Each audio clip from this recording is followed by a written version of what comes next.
স্বাস্থ্যই আমাদের সবথেকে মূল্যবান সম্পদ। আর সেই স্বাস্থ্যকে ভালো রাখতে গেলে আমাদেরকে হেলদি ফুড খেতে হবে। তাই আজকে আমি আপনাদের সাথে শেয়ার করব এমনই একটা স্ন্যাকের রেসিপি, যেটা বিনা তেলে হয়ে যাবে আর খেতে হবে খুবই সুস্বাদু। আর দিয়ে দিলাম হাতে করে এরকম ক্রাশ করে নিয়ে 1 টিস্পুন জোয়ান। এবারে সব শুকনো উপকরণগুলোকে খুব ভালোভাবে মিশিয়ে নিচ্ছি। আমার আজকের রেসিপিটি যদি আপনাদের ভালো লাগে, আপনারা নিশ্চয়ই লাইক করবেন। আপনাদের লাইক আমাকে মোটিভেট করে আরো বেশি ভিডিও বানানোর জন্য। দেখুন আমি একটা টাইট ডো বানিয়ে নিলাম। এবারে এটাকে ঢাকা দিয়ে 10 মিনিটের জন্য রেখে দিচ্ছি। একটা বড় মিক্সিং বোলের মধ্যে 5টা সেদ্ধ আলুর খোসা ছাড়িয়ে নিয়ে নিলাম। দিয়ে দিলাম স্বাদমতো নুন, 1/4 টিস্পুন হলুদের গুঁড়ো আর 1/2 টিস্পুন চিলি ফ্লেক্স। 1/4 কাপ বাদামকে আমি রোস্ট করে এরকম হামালদিস্তাতে ভেঙে নিয়েছি, সেটাও আমি এর মধ্যে দিয়ে দিলাম। একটা ছোট সাইজের গাজরকে গ্রেট করে নিয়ে এর মধ্যে দিয়ে দিলাম।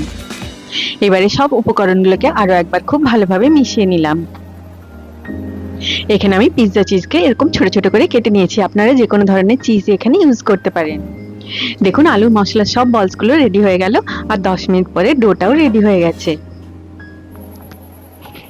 স্টাফিং বলটাকে ঠিক এর মাঝখানটাতে রেখে দিলাম। এবারে এই ডোটার সব কিনারাগুলো একসাথে নিয়ে এসে এটাকে একটা পটলি শেপ দিয়ে একটু প্রেসার দিয়ে গোল করে নিলাম। 5 মিনিট পর এগুলোকে আমি উল্টে দিলাম। দেখুন এর একদিকটাতে খুব সুন্দর একটা গোল্ডেন কালার চলে এসেছে। এই স্ন্যাকটা দেখতে যতটা সুন্দর হয়, খেতে তার থেকেও বেশি সুস্বাদু হয়। এটা আপনারা গরম গরম পরিবেশন করুন, গরম চা বা কফির সাথে। সবাই খুব ভালো থাকবেন। আবার আপনাদের সাথে আমার দেখা হবে আমার নেক্সট ভিডিওতে। Take care.